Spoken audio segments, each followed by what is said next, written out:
Friends, Dr. Murphy, I want to use an article from today's Wall Street Journal to explain the spirituality, psychology, and philosophy behind gaslighting, a universal phenomenon. All right.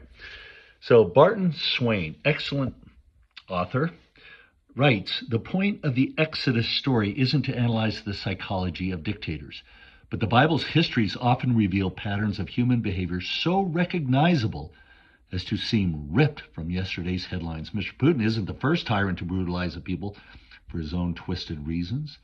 Find his decision creates a series of disasters and refuses to reverse or alter his policy, even as its effects shatter his country. All right. Well, this can be said of anyone who acts in a dictatorial fashion, even Donald Trump, for example. All right. This is how God created human beings. We're full of misunderstandings, fears, projections. We project our stuff onto others. That's the basic psychology behind it. But here's where Barton Swain and I disagree. He believes we have free will. I do not. Anyone who's been gaslit, like I emerged through the most hellacious type of gaslighting you can imagine, knows that we don't have free will. So think of all the homeless, people who have been in and out of prison, foster homes, from broken families, you name it. They all agree with me. No, we don't have free will.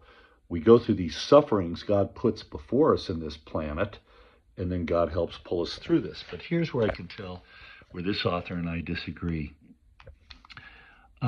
Nicely capturing the Bible's tendency to let absolute divine sovereignty sit alongside human free will without trying to reconcile the two.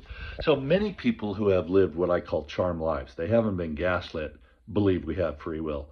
I thought we had free will until 5 years ago when I experienced gaslighting in my own family. They apologized to me. And then our government, headed by Attorney General Phil Weiser, gaslit me out of medicine 4 years ago. And now I am calmly working behind the scenes to make sure we remove him from Colorado politics.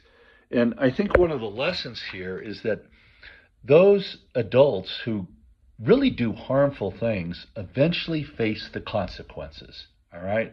So just like Pharaoh faced consequences, Putin will face consequences.